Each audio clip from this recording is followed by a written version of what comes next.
Hello प्यारे बच्चों, good evening. कैसे हैं आप सब? उम्मीद करते हैं बहुत अच्छे होंगे, बेहतरीन तरीके से आप लोग पढ़ाई कर रहे होंगे।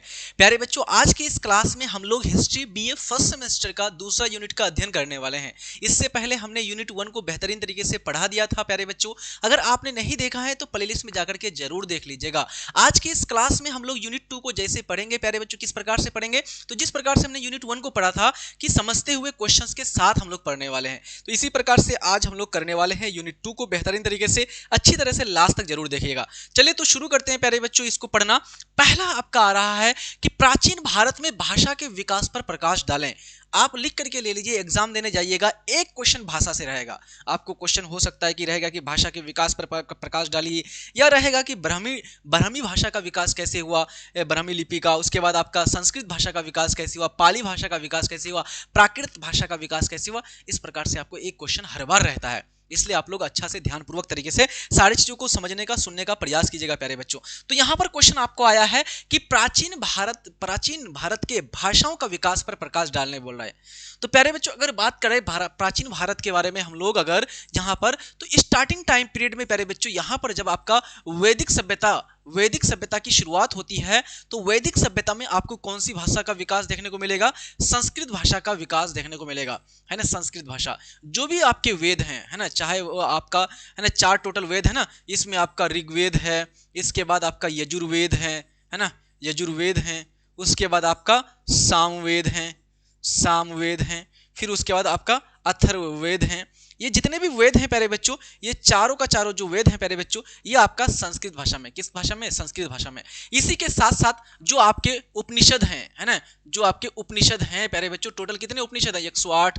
जो पुराण है ना, पुराण, उसके बाद आपका जो धार्मिक ग्रंथ है ना, बड़े बड़े हैं, आपका रामायण हो गया, महाभारत हो गया, ये सारे के सारे बड़े बड़े ग्रंथ जो हैं, ये किस भाषा में लिखे गए हैं, रचे गए हैं? संस्कृत भाषा में। तो स्टार्टिंग टाइम पीरियड से ही, वैदिक सभ्यता से ही, जो आपका संस्कृत भाषा है, इसका विकास शुरू हो गया था बेहतरीन तरीके से।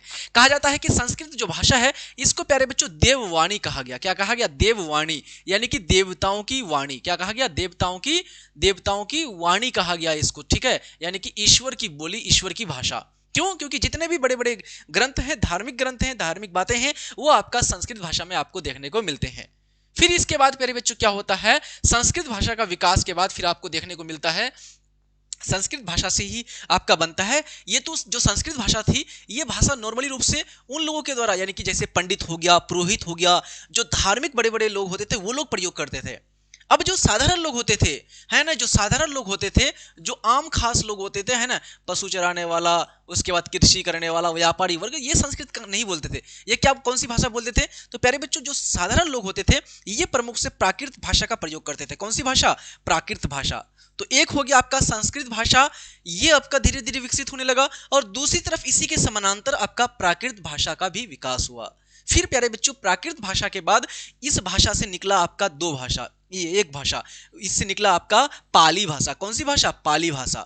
प्राकृत भाषा जो है प्यारे बच्चों, इस भाषा का बहुत ज्यादा विकास होता है किसके, कौन सा धर्म के द्वारा? जैन धर्म के द्वारा, है ना। जैन धर्म के जो भी तीर्थंकर हुए, उन्होंने अपनी बड़ी बढ़िया बातें, सारे उपदेश इसी भाषा में दिया। किस भाषा में? प्राकृत भाषा में। और प्राकृत भाषा से जो पाली भाषा निकला, इस भाषा का प्रचार प्रसार, इस भाषा का उपयोग किसने किया? गौतम बुद्ध ने किया। किसने क्या प्यारे बच्चों? गौतम बुद्ध ने अपने उपदेश, पहला जो उपदेश दिया था गौतम बुद्ध ने सारनाथ में, बाकी उसकी जो किताबें हैं, ग्रंथ हैं, त्रिपिटक, विनय पिटक, अभिधम्म पिटक, सुत्त पिटक, ये तीनों का तीनों जो ग्रंथ है प्यारे बच्चों, ये आपका पाली भाषा में है। और गौतम बुद्ध के सारे उपदेश आपका किस भाषा में है? पाली भाषा में। समझ में आई बात? यस सर जी। फिर आगे चल करके क्या होता है प्यारे बच्चों? भाषाओं का और थोड़ा विकास होता है, और विकास होते होते आपका ये प्राकृत भाषा से एक और निकलता है आपका अपभ्रंश भाषा। कौन सी भाषा? अपभ्रंश भाषा, जिसके अंतर्गत कई सारी भाषाएं, थोड़ा सा बोली में अंतर आ जाता है यहाँ पर। इसमें प्यारे बच्चों अपभ्रंश भाषा में आपका, है ना, जो वर्तमान की जो भी भाषाएं आपका, चाहे पंजाबी हो गया, हिंदी हो गया, बंगाली हो गया, मराठी हो गया, गुजराती हो गया, जितनी भी भाषाएं आपका आज को देखने को मिलता है, इसी से निकलता है अपभ्रंश भाषाएं। तो इस प्रकार से हमने देखा प्राचीन भारत में भाषाओं का विकास कैसे हुआ कि पहले संस्कृत भाषा आई, फिर उसके समानांतर प्राकृत भाषा आया। प्राकृत भाषा का बहुत ज्यादा उपयोग किया जैन धर्म ने। उसके बाद उससे जो निकला पाली भाषा, इसका प्रचार प्रसार प्रयोग उपयोग किसने किया? गौतम बुद्ध ने अपने उपदेश अपनी किताबों में किया। फिर इससे बना अपभ्रंश भाषा। प्यारे बच्चों, अपभ्रंश भाषाओं में हिंदी, मराठी, गुजराती, पंजाबी है ना, सिंधी, ये सारी भाषाओं का विकास हुआ। ठीक है, तो प्यारे बच्चों यहां पर बात करते हैं हम लोग एक एक करके कि प्राचीन भारत में भाषा का विकास एक क्या है, बहुत ही लंबी ऐतिहासिक प्रक्रिया है। ठीक है, लंबी ऐतिहासिक प्रक्रिया के रूप में हुआ है, जिसने भारतीय संस्कृति, भारतीय समाज, भारतीय धर्म को गहराई से प्रभावित किया है। सबसे पहले भाषा का स्वरूप संस्कृत में दिखाई देता है। संस्कृत को क्या कहा जाता है? देववाणी। कहा ना हमने, देव मतलब होता है देवता, ईश्वर, और वाणी मतलब होता है भाषा यानी बोली। देववाणी कहा गया है और यह वेदों, उपनिषदों, ब्राह्मण ग्रंथों और धार्मिक साहित्य की प्रमुख भाषा रही है। धार्मिक साहित्य में बड़े बड़े जो भी आपके प्यारे बच्चों महाग्रंथ हैं आपके, जैसे आपका रामायण हो गया, महाभारत हो गया, महर्षि क्या बोलते हैं उसको, महाभाष्य का व्याकरण हो गया, है ना, पाणिनि का अष्टाध्यायी जिन्होंने लिखा है। तो प्यारे बच्चों, ये वैदिक संस्कृत प्रारंभिक काल की भाषा थी, जिसका प्रयोग मुख्य रूप से धार्मिक अनुष्ठान, यज्ञ, वैदिक मंत्रों में होता था। बड़े बड़े पंडित, पुरोहित, ये लोग जब कर्मकांड करते थे, यज्ञ करते थे, मंत्रोच्चार करते थे, तो उस समय संस्कृत भाषा का प्रयोग करते थे। समय के साथ संस्कृत ने व्याकरणिक रूप से परिपक्वता प्राप्त की और प्यारे बच्चों और ज्यादा शुद्ध हुआ, इसमें और थोड़ा सा घिसावट आई और चमका यह संस्कृत भाषा। कब? जब पाणिनि के द्वारा अष्टाध्यायी का क्या किया गया? रचना किया गया। पाणिनि ने अष्टाध्यायी नाम का व्याकरण बनाया संस्कृत का, और तब से व्याकरण भाषा और थोड़ा विकसित हो गया। संस्कृत के समानांतर ही दूसरी तरफ अन्य भाषाओं का विकास हुआ, है ना, जो साधारण लोग थे। अब ये जो प्यारे बच्चों संस्कृत भाषा है, खास करके ये भाषा बोली जाती थी पंडितों के द्वारा, पुरोहितों के द्वारा, विद्वानों के द्वारा, बड़े बड़े लोगों के द्वारा। साधारण लोग नहीं बोलते थे, क्योंकि वो थोड़ा सा कठिन था, थोड़ा जटिल था, थोड़ा कॉम्प्लेक्स था। इसलिए जो साधारण लोग थे, पशुचारक थे, व्यापारी थे, कृषक थे, जनसाधारण के जो लोग थे, वो लोग क्या प्रयोग करते थे? वो प्राकृतिक भाषाओं को बोलते थे। ठीक है, प्राकृत भाषा का उदय हुआ। संस्कृत विद्वानों और धार्मिक कार्यों तक ही सीमित था। जो संस्कृत भाषा है, बड़े बड़े विद्वान और जो धार्मिक कर्मकांड होता था वहीं तक सीमित था, जबकि प्राकृत भाषाएं आम जनता की बोलचाल की भाषा बन गई। प्राकृतों की कई शाखाएं थी, जिनमें आपका मगधी था, शौरसैनी था, उसके बाद आपका महाराष्ट्री और अर्धमगधी। इन भाषाओं में साहित्य, नाटक, धार्मिक प्रवचन भी लिखे गए। जैन धर्म और बौद्ध धर्म के प्रचारकों ने इसका प्रयोग किया। कौन सा? प्राकृत भाषा का। लोगों ने अपने विचार पहुंचाने के लिए प्राकृत भाषा का उपयोग किया, जिससे इनका प्रचार प्रसार बहुत तेजी के साथ हुआ। इसके बाद प्राकृत भाषा से ही निकला आपका पाली भाषा। कौन सी भाषा? पाली भाषा। जो प्राकृत भाषा है, इसका सबसे ज्यादा प्रयोग किया था जैन धर्म के तीर्थंकरों ने। महावीर जैन ने उसका उपयोग किया था अपने धर्म प्रचार के लिए। लेकिन इसी से बना आपका प्राकृत भाषा से पाली भाषा, जो बहुत ही सरल था, बहुत ही आसान था। यह भाषा बौद्ध धर्म, गौतम बुद्ध के द्वारा इसको अपनाया गया, उपयोग किया गया अपनी बातों को लोगों तक पहुंचाने के लिए। इसके बाद प्राकृत से ही आपका पाली भाषा का विकास हुआ। पाली विशेष रूप से बौद्ध धर्म की धार्मिक भाषा के रूप में प्रसिद्ध हो गया। गौतम बुद्ध के उपदेश और त्रिपिटक है ना, विनय पिटक, सुत्त पिटक, अभी धम्म पिटक ये बनाया गया ना, तो ये प्यारे बच्चों पाली भाषा में ही लिखे गए। पाली भाषा सरल, सुबोध, बहुत ही अच्छा, बहुत आसान, आम जनता की भाषा थी, जिससे बौद्ध धर्म का प्रचार प्रसार भारत ही नहीं बल्कि श्रीलंका, बर्मा और दक्षिण पूर्व एशिया तक पहुंच गया। यानी कि पाली भाषा के कारण, साधारण भाषा होने के कारण, आसान होने के कारण, जो बौद्ध धर्म है ये बहुत ही तेजी के साथ फला फूला, बहुत तेजी के साथ इसका प्रचार प्रसार हुआ। भारत से बाहर भी गया ये धर्म, श्रीलंका पहुंचा, फिर आपका इंडोनेशिया, मलेशिया, दक्षिण पूर्वी एशियाई देशों तक पहुंच गया। प्राकृत और पाली भाषा के बाद भाषाई विकास का अगला चरण शुरुआत होता है और फिर बनता है अपभ्रंश भाषाओं का उदय।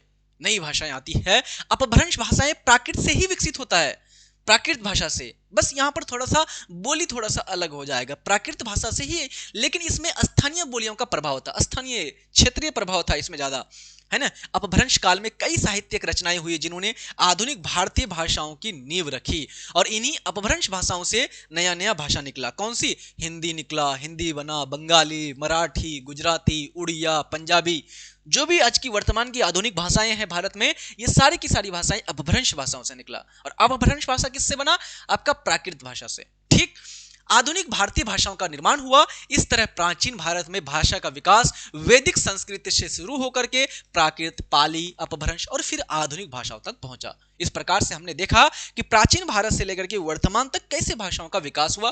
पहले संस्कृत भाषा आई, फिर इसके समानांतर प्राकृत भाषा आया, प्राकृत भाषा से पाली भाषा आया, फिर प्राकृत भाषा से अपभ्रंश भाषा आया, अपभ्रंश से विभिन्न प्रकार की आधुनिक भाषाएं हिंदी, मराठी, पंजाबी, गुजराती, उड़िया, ये सारी भाषाओं का क्या हुआ, विकास हुआ। अर्थात निष्कर्ष के रूप में हम कह सकते हैं इस पूरे विकास क्रम में भाषा ने न केवल संचार का माध्यम प्रदान किया बल्कि धार्मिक, सामाजिक और सांस्कृतिक एकता को भी मजबूत किया। भारतीय भाषाओं का यह समृद्ध इतिहास आज भी हमारी संस्कृति की सबसे बड़ी धरोहर के रूप में एक है।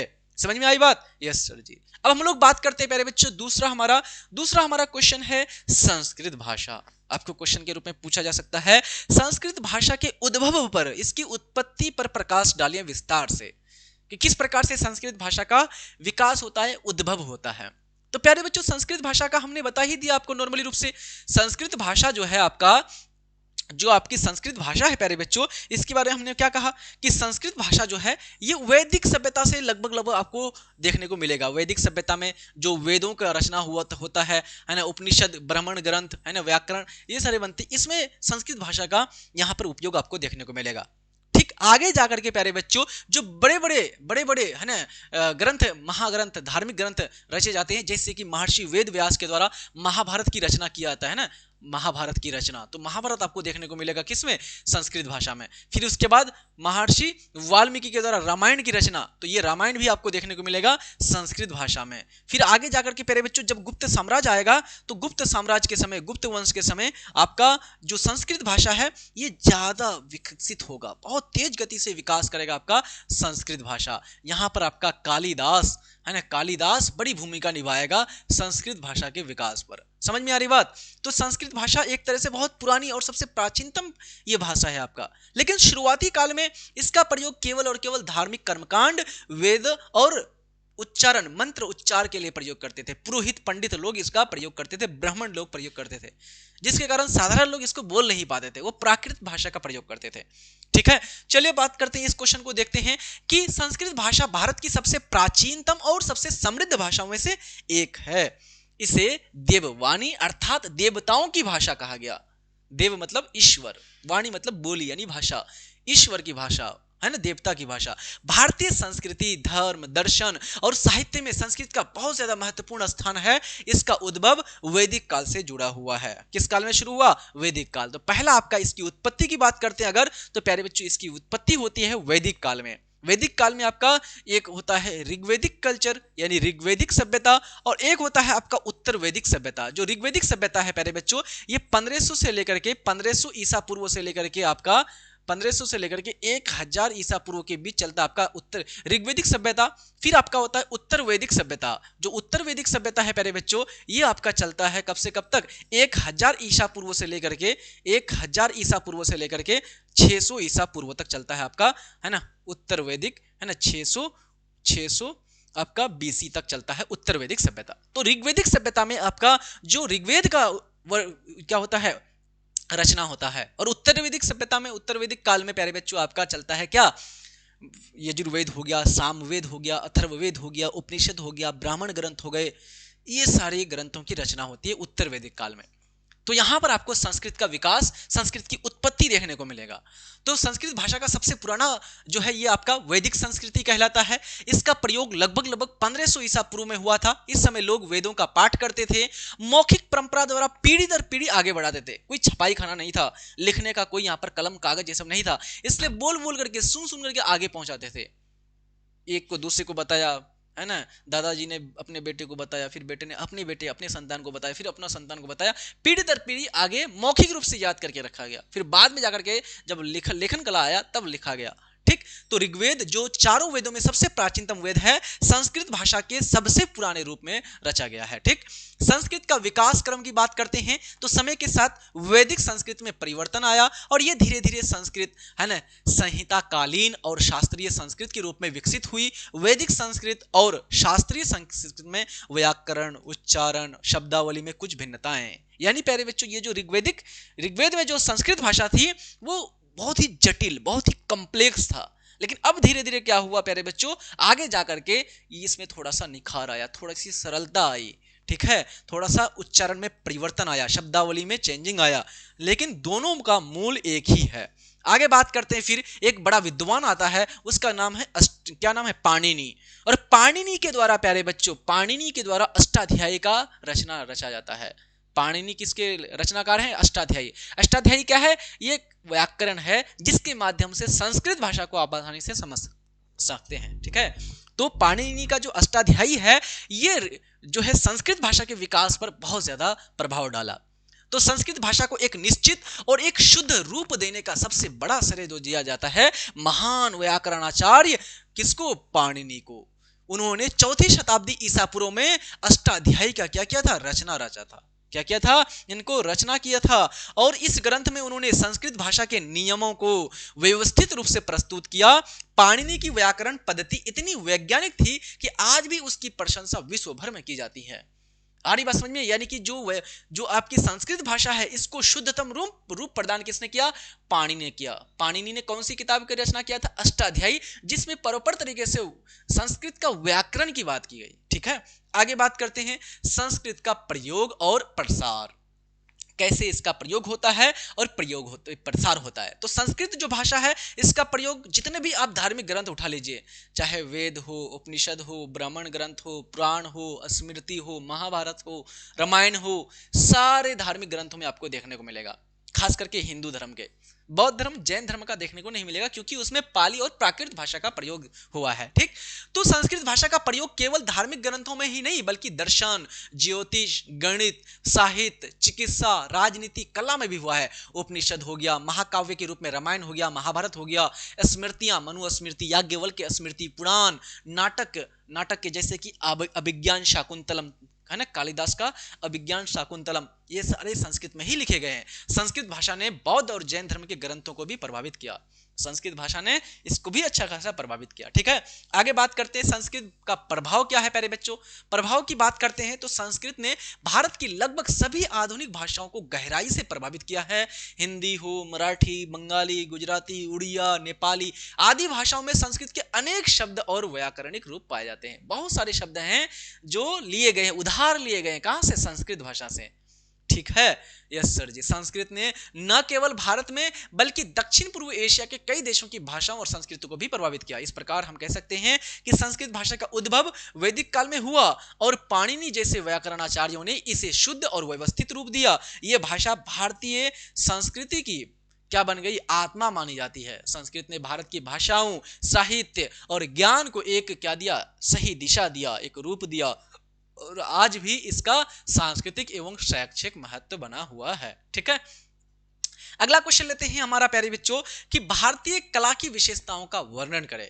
कि भाई भारत की कला, भारतीय कला का आपको वर्णन करने के लिए बोल रहा है विस्तार से। प्यारे बच्चों, अगर आप लोग टेस्ट लगाना चाहते हैं, ठीक है, ऑब्जेक्टिव क्वेश्चन भी पूछा जाता है आपको, तो टेस्ट हमने आपको दे दिया है प्यारे बच्चों। कहां पर, आपको UMID उम्मीद क्लासेस एप्लीकेशन में आपका जाना, वहां पर आपको टेस्ट भी मिल जाएगा, ये PDF भी वहीं पर मिल जाएगा, ठीक है। ये जो PDF है आपका वहीं पर मिल जाएगा प्यारे बच्चों, ठीक है। टेंशन नहीं लेना है आप सब किसी को, और प्रॉपर ये क्लास भी आपका वहां पर ऐड कर देंगे, ठीक है। बाकी किसी भी सब्जेक्ट का PDF लेना चाहते हैं, चाहे स्वच्छ भारत का या फिर कम्युनिकेशन इन एवरीडे लाइफ का या फिर आपका किसी भी सब्जेक्ट का, आपको मिल जाएगा मात्र 49 रुपीज में, ठीक है।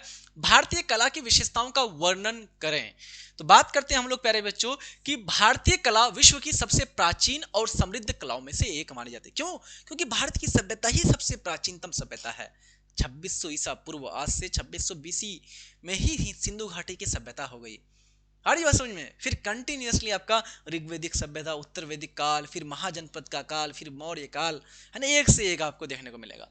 तो ये न केवल सुंदरता की अभिव्यक्ति है, बल्कि भारत की संस्कृति, भारत की धर्म, परंपरा और जीवन दर्शन की झलक भी प्रस्तुत करता है।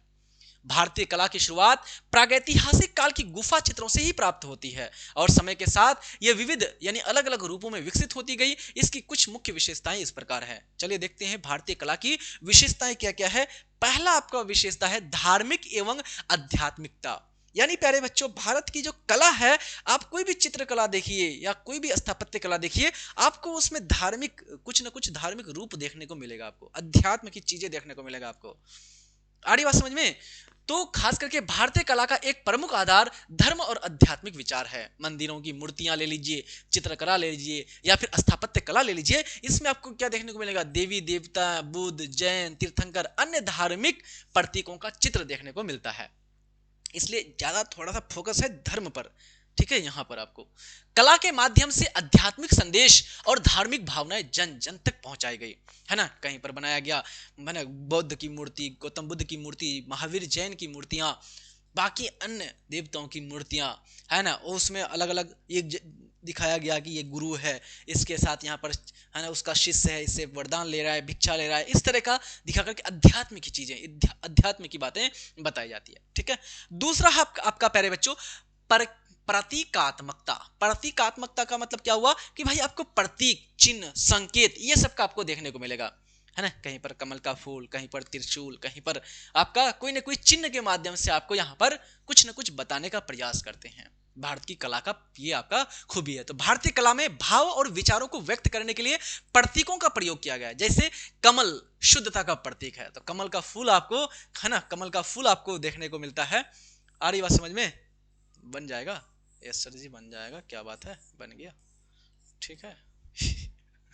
तो कमल आपका क्या है? एक तरह से आपका शुद्धता का प्रतीक है। इसी प्रकार से प्यारे बच्चों, है ना, चक्र धर्म का, शंख विजय का, है ना। उसके बाद अपना चक्र किसका है? धर्म का है। इसके बाद शंख आपका विजय का है। नटराज शिव की सृष्टि का है, संहार शक्ति का प्रतीक है ना। इस प्रतीकवाद ने कला को गहराई और अर्थपूर्णता से क्या किया? प्रदान।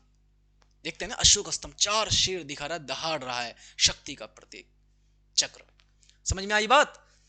चलिए तो बात करते हैं आगे प्यारे बच्चों, आपका आदर्शवाद और आपका सौंदर्य बोध। आदर्श और आपका सौंदर्य बोध, यानी कि आपको देखने को मिलेगा पूरा एकदम बेहतरीन किस्म से, थोड़ा भी एकदम जो मूर्ति एकदम पूरा चकचक, क्लीन, अट्रैक्टिव, आकर्षित, मोहने वाला, है ना, एकदम बनाया हुआ है, पूरा लग रहा है कि हेवन, स्वर्ग जैसा बना हुआ है कि नहीं। तो भारतीय कलाकारों ने अपनी कृतियों में मानव और दिव्य रूपों को आदर्श रूप में प्रस्तुत किया। दिव्य यानी जो दिखता नहीं है, जो दूसरे लोक की दुनिया है, वहां की बात। मूर्तियों में देह की रेखाएं मृदु, एकदम मिठास, संतुलित और सुंदर होती है। यह कला केवल वास्तविक रूप को ही नहीं बल्कि आदर्श सौंदर्यता को भी क्या करता है? दर्शाता है। विविधता में एकता की बात करते हैं यहाँ पर, है ना, विविधता में एकता। कि भारत में विभिन्न कालों और क्षेत्रों में अलग अलग शैलियों की कला विकसित हुई। अलग अलग काल में, मौर्य काल की अलग मूर्ति कला, चित्रकला, गुप्त काल में अलग से विकसित हुआ, है ना, चोल, चेर, पांडे, वहां पर अलग, लेकिन सब में आपको एकता देखने को मिलेगा। मूर्तियां जो बनाई गई है उसमें एकदम एक रूप देखने को मिलेगा। समझ में आई बात? तो जैसे कि गुप्त काल, मौर्य कला, मथुरा कला, गंधार कला, द्रविड़, है ना, दक्षिण भारत में जो चला, नागर स्थापत्य शैली, एकदम इतने सारी कला, लेकिन फिर भी आपको एक ही रूप, आपको एकता देखने को मिलेगा इसमें। फिर भी इसमें एक आंतरिक आत्मा और भारतीयता का भाव मिलता है। यही है विविधता में एकता, भारतीय कला की विशेषता का पहचान है। ठीक, आगे बात करें अगर प्रकृति के प्रति लगाओ, आप देखने को मिलेगा भारत की कोई भी चीज आप देख लीजिए, भारतीय कला में आपको प्रकृति के साथ पूरा का पूरा एकदम जुड़ा हुआ रखता है कि नहीं। पेड़ पौधे, है ना, जो है विभिन्न प्रकार के पेड़ों को, पौधों को, जंतुओं को, जंगल को, है ना, पशुओं को, सांप को, ये सारा चीज आपको देखने को मिलेगा कला के साथ साथ। इसलिए प्रकृति के साथ कनेक्टेड है, सूर्य को, है ना। तो भारतीय कला में प्रकृति को प्रेरणा का स्रोत माना गया है। मंदिरों की दीवारों पर, स्तूपों पर, चित्रों में पशु, पक्षियां, वृक्ष, नदियां, प्राकृतिक दृश्य का सुंदरतम चित्रण आपको देखने को मिलेगा। ठीक, आगे बात करते हैं लय, ताल और संतुलन। ऐसा नहीं कि जैसे तैसे बना दिया गया, नहीं, एकदम प्रॉपर एकदम कि भाई कौन सा कलर लगेगा, कौन सा रंग लगेगा, कौन सा, है ना, मतलब रेखा किस प्रकार से खींचा जाएगा, ये सारी चीजें प्रॉपर एकदम लयबद्ध में, संतुलन में, बैलेंस होकर के। तो भारतीय कला में रेखाओं, आकृतियों और भाव में एक विशेष प्रकार की लय और संतुलन देखने को मिलता है। चाहे वो मूर्ति कला हो या फिर कोई चित्रकला हो, हर कृति में आंतरिक तालमेल और गहराई देखने को मिलता है। आपको खो जाओगे देखते देखते। ठीक है। सतत विकासशील परंपरा, सतत विकासशील परंपरा का मतलब ऐसा नहीं कि भाई एकदम जैसा मौर्य काल में विकसित हुआ था मूर्ति कला वैसा ही है, नहीं, इसमें लगातार चेंजेस भी हो रहा है, परिवर्तनशील भी हो रहा है, परिवर्तनशील भी है, सतत विकासशील चलता जा रहा है और हमारी कला निखरता जा रहा है।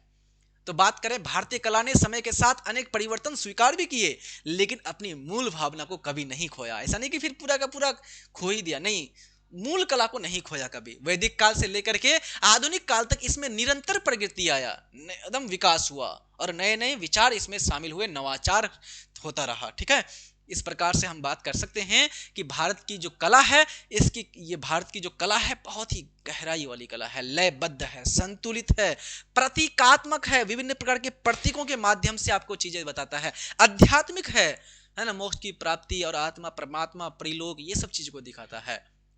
हमारी ये जो कला है विविधता में एकता है कि भाई इतने सारे काल, मौर्य काल, गुप्त काल, अलग अलग समय में अलग अलग कला की क्या हुई है ना, विकसित हुई, लेकिन आपको सब में कुछ ना कुछ एकता देखने को मिलेगा ही मिलेगा। प्रकृतिवादी है, प्राकृतिकवादी है कि प्रकृति की बात करते हैं, आपको सूरज, पेड़, वृक्ष है ना, पशु, जंतु, सांप, ये सब देखने को मिलेगा आपको कला में।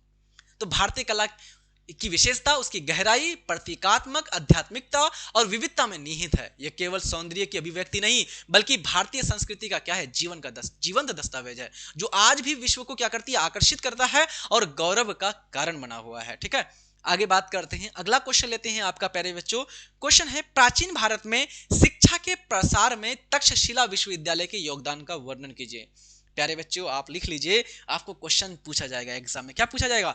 चाहे तो पूछा जाएगा तक्षशिला विश्वविद्यालय के बारे में, ठीक है, चाहे तो क्वेश्चन पूछा जाएगा तक्षशिला विश्वविद्यालय, या फिर क्वेश्चन पूछा जाएगा नालंदा विश्वविद्यालय, ठीक है, या फिर आपको पूछा जाएगा आपका विक्रमशिला विश्वविद्यालय। तीन विश्वविद्यालय में से एक क्वेश्चन आपको रहता है, ठीक है, विक्रमशिला विश्वविद्यालय, इन तीनों में से कोई ना कोई एक रहता है, इसलिए आप लोग जरूर देख लीजिएगा। और ये पीडीएफ में हमने सारा ऐड कर दिया है।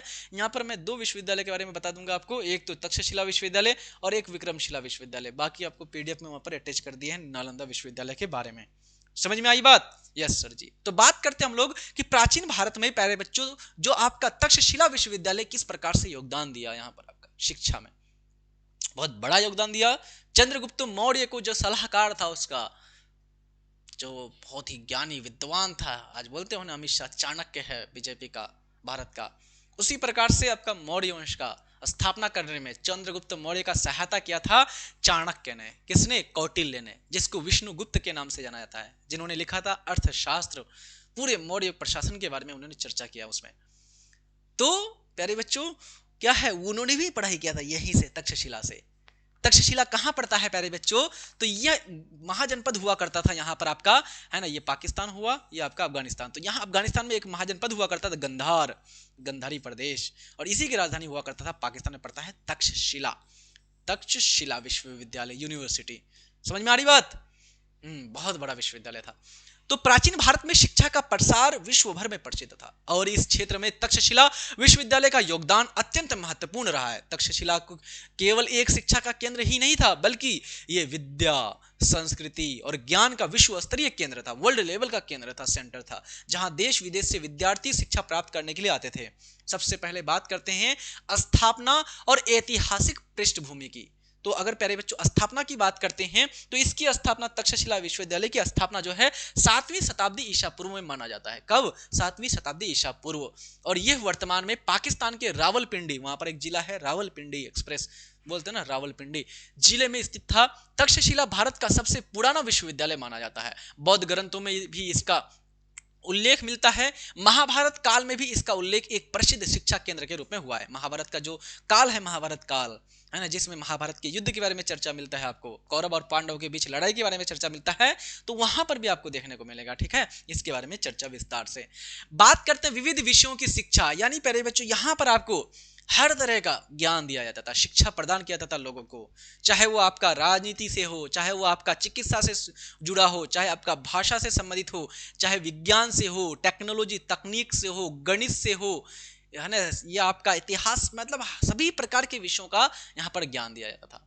ठीक है, तो तक्षशिला में शिक्षा के लिए एक कोई निश्चित पाठ्यक्रम नहीं था। विद्यार्थी अपनी रुचि के अनुसार विषय चुनते थे। आपका रुचि क्या लेना है आपको बताइए, और उसके अनुसार आपकी पढ़ाई होगी, ठीक है। तो यहाँ वेद, व्याकरण, गणित, चिकित्सा, दर्शन, राजनीति, शिल्पकला, ज्योतिष, सैन्य शास्त्र, अर्थशास्त्र, विधि, ये सारे के सारे है ना। वेद यानी कि वेद का अध्ययन करना है तो बोलिए, व्याकरण पढ़ना है तो व्याकरण का महाज्ञानी बनना है, या फिर गणितज्ञ बनना है तो फिर गणित का विषय आपको मिल जाएगा, चिकित्सा शास्त्र, दर्शन, है ना, राजनीति की बात, राजनीति, शिल्पकला कि भाई आपको शिल्पकला यानी कि भवनों का निर्माण कैसे करें, बड़े बड़े आर्किटेक्चर जो करते हैं ना, हाँ, तो वो सब का निर्माण कैसे होगा। ज्योतिष, मतलब ज्योतिष आज भी देखते हैं, एस्ट्रोलॉजर हाथ दे के बता देते हैं, अच्छा तुम्हारा कहीं कुछ चल रहा है क्या, तो ज्योतिष। सैन्य शास्त्र कि भाई सैन्य शास्त्र कैसे लड़ाई करना है, किसी का सामना कैसे करना है, युद्ध में कैसे रणनीति बनानी है, ये आपको यहाँ पर। अर्थशास्त्र है ना, यही विषय से पढ़ा था आपका किसने, चाणक्य ने यहाँ से पढ़ाई किया था। और विधि यानी कि कानून, है ना, बोलते हो ना एलएलबी कर रहे हैं, लॉ की डिग्री ले रहे हैं, एडवोकेट बन रहे हैं, तो ये कानून की पढ़ाई। अनेक विषय पढ़ाए जाते थे। आयुर्वेद और चिकित्सा के क्षेत्र में तक्षशिला का विश्व स्थान, मतलब विशेष स्थान था। बात करते हैं प्रसिद्ध और क्या बोलते हैं विद्यार्थी, है ना, प्रसिद्ध आचार्य इसके कौन कौन हुए, तो तक्षशिला में अनेक महान आचार्य पढ़ाते थे। इनमें सबसे प्रसिद्ध था आपका आचार्य चाणक्य, इन्होंने पढ़ाया भी था, पढ़ा भी था, जिन्होंने चंद्रगुप्त मौर्य को शिक्षा दी और बाद में मौर्य साम्राज्य की नींव रखी। इसके अतिरिक्त आयुर्वेद आचार्य जीवक ने भी यही पढ़ाई किया था। बताइए जीवक के बारे में पढ़े थे नहीं कि पढ़े थे, 12th क्लास में, यस सर जी पढ़े थे, है ना, जीवक।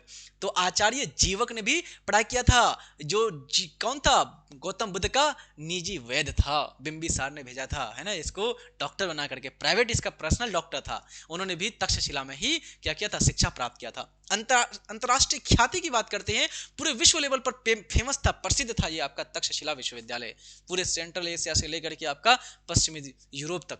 तो तक्षशिला विश्वविद्यालय की प्रसिद्धि भारत तक सीमित नहीं था, बल्कि चीन, यूनान, फारस और मध्य एशिया से विद्यार्थी यहाँ पर शिक्षा ग्रहण करने के लिए आते थे। इस प्रकार तक्षशिला ने न केवल भारतीय संस्कृति और ज्ञान को फैलाया, बल्कि विदेशी छात्र विद्यार्थियों के माध्यम से उसे विश्व के अन्य भागों में भी पहुंचाया। आ रही बात समझ में, तो मध्य एशिया से पढ़ने आते थे, यूनान से, सिकंदर, ग्रीस, वहां से पढ़ने आते थे, ठीक है।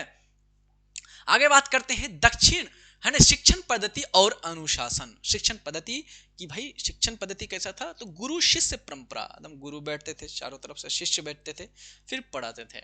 और अनुशासन, डिसिप्लिन, है ना, आज तो खत्म हो गया ये सारी चीजें, है कि नहीं। ऑफलाइन में थोड़ा बहुत बचा होगा, ऑनलाइन में पढ़ रहे हैं, मोबाइल में कॉल आया, गया काम से, चल गए कहीं पर पार्टी में, चल गए, बर्थडे का फोन है, बर्थडे है, चल जी, है कि नहीं, बंद गया मोबाइल, चल गए।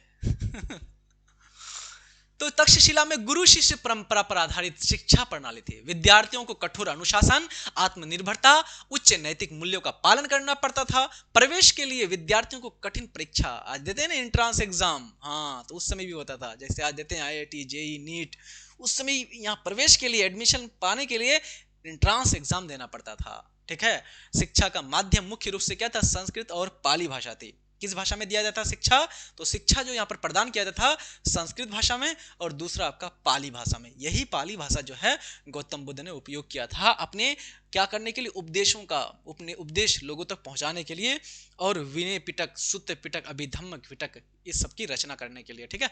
निष्कर्ष में बात करें तो तक्षशिला बहुत ही क्या था प्यारे बच्चों, आपका प्रसिद्ध विश्वविद्यालय था, जहां पर हजारों बच्चों को शिक्षा प्रदान किया जाता था विभिन्न प्रकार के विषयों में। इस प्रकार से बात कर सकते हैं। तो तक्षशिला विश्वविद्यालय ने प्राचीन भारत में शिक्षा की नई दिशा दी। यहां से निकलने वाले विद्यार्थी न केवल ज्ञानवान होते थे, बल्कि वे समाज के नेतृत्व भी करते थे, महत्वपूर्ण भूमिका निभाते थे। तक्षशिला ने भारत को शिक्षा के क्षेत्र में विश्व गुरु बनाया, और उसकी परंपराएं आज भी भारतीय शिक्षा प्रणाली के लिए प्रेरणादायी है। इस प्रकार तक्षशिला का योगदान भारतीय शिक्षा के इतिहास में क्या है, अमिट है, यानी इसको मिटाया नहीं जा सकता, कभी हमेशा यादगार रहता रहेगा, ठीक है। समझ में आ रही बात। चलिए अगला बात करते हैं हम लोग प्यारे बच्चों, नेक्स्ट अगर बात करते हैं हम लोग, नेक्स्ट आपका नालंदा विश्वविद्यालय की शिक्षा पद्धति का वर्णन कीजिए। इसी प्रकार से एक और है विक्रमशिला विश्वविद्यालय। तो हम लोग बात करते हैं नालंदा विश्वविद्यालय। नालंदा जो विश्वविद्यालय है प्यारे बच्चों, इसकी स्थापना गुप्त वंश के शासक कुमार गुप्त के द्वारा किया जाता है 5वीं शताब्दी के आसपास। किसके द्वारा, कुमार गुप्त के द्वारा, यानी कि ये आपका बाद में आता है। तक्षशिला विश्वविद्यालय 700 ईसा पूर्व की बात कर रहा है, और ये आपका बात कर रहा है 500 ईस्वी की बात कर रहा है। 5वीं शताब्दी की बात कर रहा है। तो नालंदा विश्वविद्यालय प्राचीन भारत का एक विश्वविख्यात शिक्षा का केंद्र था। इसका निर्माण 5वीं शताब्दी में गुप्त वंश का शासक कुमार गुप्त ने किया था। यहाँ पर बौद्ध धर्म का प्रचार प्रसार, बौद्ध धर्म से संबंधित शिक्षाएं दीक्षाएं दिया जाता था। खास करके तंत्र मंत्र, जादू टोना, ये चिकित्सा, सारी शिक्षाएं यहाँ भी प्रदान किया जाता था। चीन से फाइयान, हुएनसांग, ये लोग जो आए थे यहाँ पर शिक्षा इन्होंने क्या किया था, ग्रहण किया था। और इसी को क्या किया था, विध्वंस कर दिया था, नाश नष्ट कर दिया था। किसने? बख्तियार खिलजी ने। किसने? बख्तियार खिलजी ने। तो बात करते हैं हम लोग आगे कि यह वर्तमान बिहार राज्य में आपको कहां पर, नालंदा विश्वविद्यालय है ना, वर्तमान बिहार में है। नालंदा विश्वविद्यालय में शिक्षा की पद्धति अत्यंत संगठित, अनुशासित और उच्च कोटि का था। देश ही नहीं बल्कि चीन, कोरिया, तिब्बत, श्रीलंका और अन्य एशियाई देशों से भी विद्यार्थी यहाँ पर शिक्षा प्राप्त करने के लिए आए थे। यहाँ विद्यार्थियों को निःशुल्क शिक्षा, रहने सहने की सुविधा और पुस्तकों की व्यवस्था उपलब्ध कराई जाती थी। यानी कि एकदम निःशुल्क रहिए, फ्री ऑफ कॉस्ट में हॉस्टल, रहने खाने की सुविधा, पुस्तक, फ्री लाइब्रेरी, सारी चीजों की सुविधा। प्रवेश के लिए कठिन परीक्षा देनी पड़ती थी। ऐसे नहीं कि जैसे तैसे ले लिया, नहीं, घूस दे करके, पैसा दे करके नहीं, आपको यहाँ पर एंट्रांस एग्जाम निकालना पड़ता था। ठीक, केवल योग्य छात्र ही प्रवेश पा सकते थे। यहाँ बौद्ध धर्म, व्याकरण, चिकित्सा, गणित, खगोल शास्त्र, साहित्य, तर्कशास्त्र, दर्शन, कला, है ना, ये बौद्ध धर्म का बहुत ज्यादा प्रभाव था यहाँ पर। इसलिए जलाया था बख्तियार खिलजी ने, बौद्ध धर्म का क्या करने के लिए, उसको रोकने के लिए, प्रचार प्रसार को। जैसे विविध विषयों की शिक्षा दी जाती थी यहाँ पर।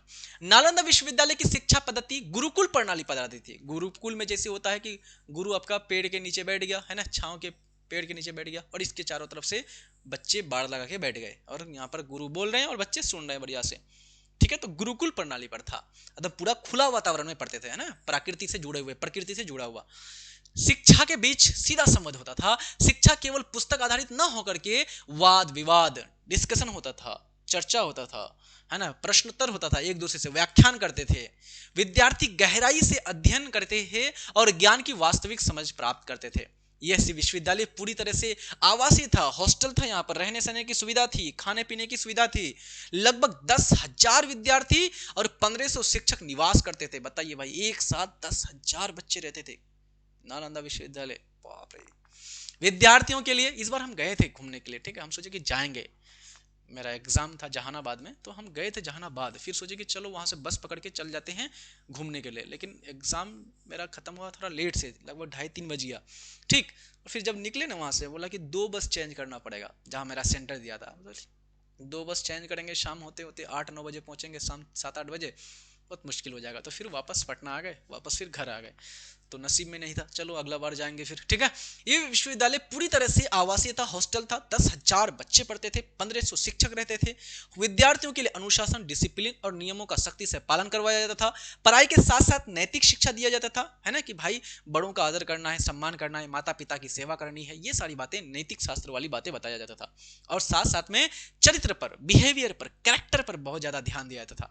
नालंदा का विशाल पुस्तकालय यहाँ पर था, जिसका धर्मगंज कहलाता था। क्या कहलाता था? धर्मगंज, जिसमें 3 प्रसिद्ध भवन थे। एक था आपका रत्न सागर, दूसरा रत्न रंजक और रत्नोदधि। इन भवनों में हजारों दुर्लभ ग्रंथ, है ना, पुरानी ग्रंथ, पुराने पांडुलिपियां, पांडु मतलब हाथ से, है ना, मैन्युस्क्रिप्ट बोलते हैं इसको, तो हाथ से लिखी गई लिपियां, तार के पत्रों पर, खजूर के पत्तों पर, नारियल के पत्तों पर, है ना, ये सब पत्तों पर लिखा गया है। और यही सब लेने आया था फाइयान और हुएनसांग। ठीक है, फाइयान यही सब लेने आया था चीन से। विद्यार्थी और शिक्षक इनका गहन अध्ययन करते थे, जिससे विश्वविद्यालय का ज्ञान का भंडार बन गया था। नालंदा विश्वविद्यालय में शिक्षा का उद्देश्य केवल धार्मिक शिक्षा देना नहीं था, बल्कि विद्यार्थियों को व्यवहारिक, वैज्ञानिक और बौद्धिक रूप से विकसित करना भी था। इसकी शिक्षा प्रणाली में विचार, तर्क, अनुसंधान और ज्ञान के आदान प्रदान को सर्वोपरि माना जाता था। 12वीं शताब्दी में बख्तियार खिलजी, है ना, 12वीं शताब्दी में ये जो बख्तियार खिलजी है, इसके आक्रमण से ये विश्वविद्यालय क्या हो गया? नष्ट हो गया। किंतु इसकी गौरवशाली आपका जो शिक्षा परंपरा था, आज भी भारतीय संस्कृति के इतिहास में अमिट स्थान रखती है। निष्कर्ष के रूप में बात कर सकते हैं कि नालंदा विश्वविद्यालय की शिक्षा पद्धति भारतीय ज्ञान परंपरा का उज्जवल प्रतीक थी, जिसने विश्व भर में भारत की विद्वता और शिक्षा की ख्याति को फैलाया था।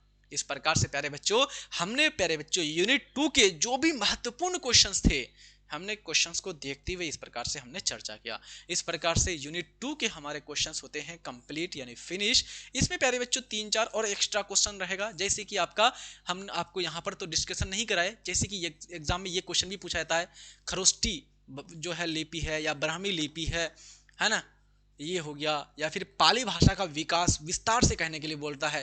उसके बाद आपका विक्रमशिला विश्वविद्यालय हो गया। ये 3-4 क्वेश्चन है जो कि आपको हमने पीडीएफ में दे दिया है, ठीक है। आप लोग अच्छी तरीके से इसको देख लीजिएगा। बाकी जो हमने कराया ये मोस्ट इंपोर्टेंट था, सीधा सीधा आने वाला है एग्जाम में, ठीक है। तो आई होप ये सेशन अच्छा लगा होगा, सारी चीजें बेहतरीन तरीके से समझ में आ गए होंगे। ये पीडीएफ कहाँ मिलेगा? प्ले स्टोर से उम्मीद क्लासेस एप्लीकेशन डाउनलोड कर लीजिएगा, वहां पर आपको मिल जाएगा। वहां पर आपको ऑब्जेक्टिव के लिए टेस्ट भी मिल जाएगा। प्यारे बच्चों पढ़ते रहिए अच्छी तरह से, हंसते रहिए, मुस्कुराते रहिए। तब तक के लिए जय हिंद, धन्यवाद, bye, take care and love you all.